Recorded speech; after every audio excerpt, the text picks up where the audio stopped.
नमस्कार दोस्तों। अ, supreme court ने अभी हाल ही में एक वर्डिक्ट दिया और उसमें सुप्रीम कोर्ट ने कहा कि अब बहुत हुआ। ठीक है, जो आरक्षण है उसके लिए बोला कि अब बहुत हुआ, अब संसद को इस पर फैसला करना चाहिए। और 75 वर्ष हो गए आरक्षण को देते हुए, अब इस पर संसद को सोचना चाहिए कि अब संसद देती है, देना चाहिए या आरक्षण नहीं देना चाहिए, क्योंकि शुरुआत में इसकी जो लाइन डेडलाइन थी वो ओनली 10 ईयर थी। तो 10-10 साल करके बढ़ाते हुए आज 75 वर्ष हो गए हैं। तो सुप्रीम कोर्ट ने, ठीक है, और फिर से एक टिप्पणी की है। तो देखते हैं क्या है मैटर, क्या नहीं है। तो सुप्रीम कोर्ट ने कहा कि 75 ईयर्स ऑफ बेनिफिट्स इनफ। ये सुप्रीम कोर्ट ने कहा कि बहुत हुआ, 75 ईयर्स बेनिफिट आपको लाभ मिल गया है।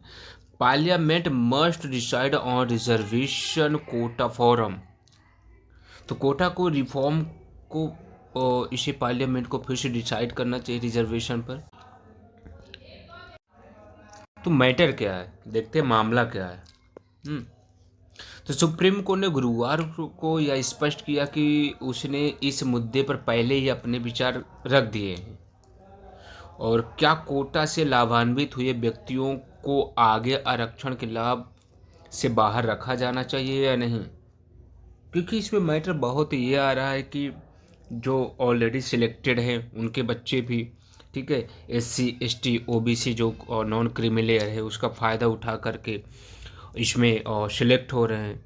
तो सुप्रीम कोर्ट ने कहा कि अभी बहुत हुआ है, 75 ईयर्स हो गए हैं, इस पर पार्लियामेंट को विचार करना चाहिए कि जो कोटा से लाभान्वित हुए हैं क्या उनको आगे भी आरक्षण के लाभ मिलना चाहिए या नहीं मिलना चाहिए। ये संसद को इस पर, ठीक है, गहरा सोचना विचारना चाहिए। और यह अब निर्णय, ठीक है, विधायिका और कार्यपालिका पर छोड़ दिया गया है कि इसे लागू किया जाए या नहीं, ऐसा सुप्रीम कोर्ट ने बोला है।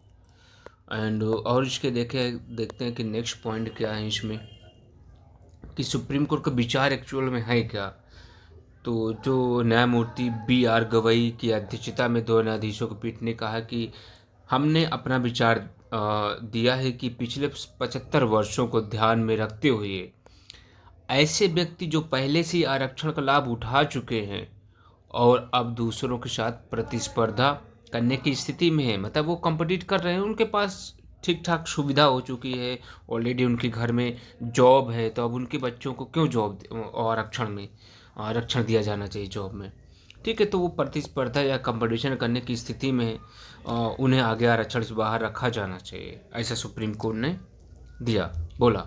एंड लेकिन यह कार्यपालिका और विधायिका का निर्णय है, ठीक है, मतलब ये पार्लियामेंट का काम है कि इस पर इस निर्णय को आगे लागू किया जाना चाहिए या नहीं किया जाना चाहिए, जो लोगों को आरक्षण मिल चुका है। ठीक है, आप लोग आए दिन सुनते रहते हैं कि ठीक है, कि जो सिलेक्टेड लोग हैं उनके बच्चे और आरक्षण का लाभ लेके आगे सिलेक्ट हो रहे हैं, जबकि जो नॉन सिलेक्टेड है, जो एक्चुअल में हकदार है, जो डिज़र्व करता है, ठीक है, उनको आरक्षण का लाभ नहीं मिल पा रहा है। ठीक है, तो ये संविधान पीठ का निर्णय है कि यह अगस्त एक्चुअल में ना, यह मामला 1 अगस्त 2024 को गया था 7 न्यायाधीशों की संविधान पीठ के द्वारा। ठीक है, उसी से संबंधित था, जिसमें आप देखेंगे कि 6.1 से ये बहुमत से माना गया था कि अनुसूचित जातियों को आरक्षण के उद्देश्य से पहचान योग प्रदर्शन योग डेटा के आधार पर, ठीक है, क्लासिफिकेशन सब क्लासिफिकेशन किया जाना चाहिए, कि उसमें पहचाना जाना चाहिए कि SC ST में जो ऐसे लोग हैं जिनको आरक्षण मिल चुका है, जो ऑलरेडी, ठीक है, ठीक ठाक सक्षम व्यक्ति हैं, याद रखिएगा। ठीक है, तो उनको आरक्षण से बाहर रखा जाना चाहिए। लेकिन जो SC ST में ऐसे लोग हैं जो अभी तक नहीं पाए हैं बिल्कुल भी आरक्षण का लाभ, और उनकी, ठीक है, मालिया हालत अच्छी नहीं है, तो उनको देना चाहिए, इस पर सुप्रीम कोर्ट ने टिप्पणी कर चुका है। और याचिकाकर्ता का मामला ये था, गुरुवार की याचिका में यह कहा गया कि राज्यों ने अभी तक उपवर्गीकरण सब क्लासिफिकेशन के लिए कोई नीति ही नहीं बनाई है। ठीक है, जबकि संविधान पीठ के फैसले को 6 महीने हो चुके हैं और इस मामले में न्यायमूर्ति एजी मसीह ने भी कहा है कि वे इस मुद्दे पर विचार करने के लिए इच्छुक नहीं, क्योंकि ऑलरेडी हमने, ठीक है, 1 अगस्त को इस पर अपना वर्डिक्ट दे चुका है। ठीक है, तो अब इस पर उन्होंने बोला कि अब हम इस मामले को सुनने के लिए इच्छुक नहीं हैं। हमने राज्यों को बोल दिया था कि आप इस पर कोई नीति ले आइए, और 6 महीने हो चुके हैं, अभी तक कोई राज्य इस पर कोई नीति नहीं लेकर आया है। याचिका के निपटारा। न्यायमूर्ति मसीह की पीठ ने याचिकाकर्ता के वकील को याचिका वापस लेने की अनुमति दी कि आप अपनी याचिका वापस ले सकते हैं, क्योंकि हमने ऑलरेडी इस पर फैसला अपना सुना दिया है, ताकि वे इस मामले में निर्णय लेने वाली अधिकृत संस्था के समक्ष अपना प्रतिनिधित्व दाखिल कर सके, जो इस मुद्दे पर उचित फैसला कर सकती है। भारत में आरक्षण की अगर बात करें, ठीक है, तो भारत में आरक्षण की शुरुआत ब्रिटिश शासन के दौरान ही हुई थी, लेकिन इसका आधुनिक रूप और विस्तार भारतीय स्वतंत्रता के बाद हुआ था। भारतीय संविधान के तहत आरक्षण नीति की शुरुआत मुख्य रूप से समाज के कमज़ोर वर्गों जैसे अनुसूचित जातियों, अनुसूचित जनजातियों और आर्थिक रूप से पिछड़े वर्गों ओबीसी के लिए की गई थी। एंड प्रमुख यदि घटनाक्रम की बात करें, ठीक है, ब्रिटिश शासन और आरक्षण। ब्रिटिश शासन के दौरान भारतीय समाज में जातिवाद, सामाजिक असमानता को लेकर विभिन्न आयोगों और समितियों द्वारा विचार किए गए थे। केम्फर्ड कमेटी जो 1917 में आई थी, 1917, और मॉन्टेग्यू चेम्सफोर्ड सुधार 1999 में, ठीक है। तो 1919 के तहत आरक्षण की शुरुआत हुई थी, जिसमें भारतीय मुस्लिमों और अन्य धार्मिक समुदायों के लिए अलग निर्वाचित प्रतिनिधित्व की व्यवस्था की गई थी।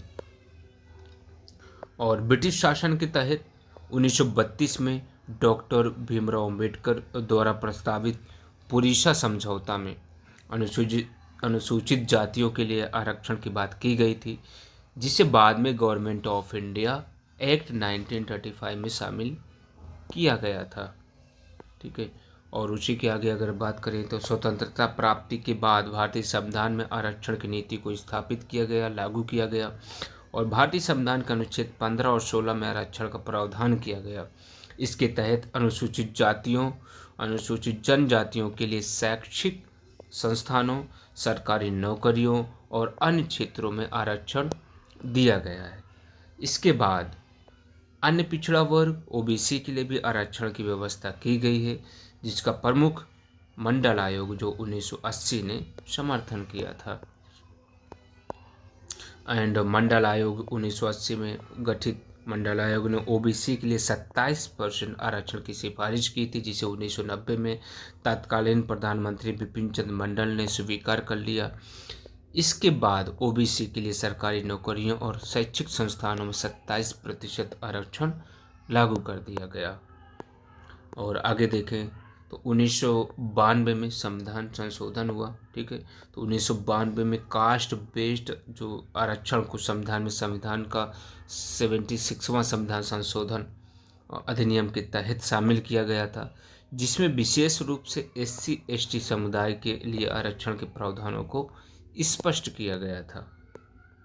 ठीक है, एंड अगर देखा जाए तो प्रश्न की बारी है कि भारतीय संविधान के किस अनुच्छेद में या किस अनुच्छेद में अनुसूचित जातियों और अनुसूचित जनजातियों के लिए आरक्षण की व्यवस्था की गई।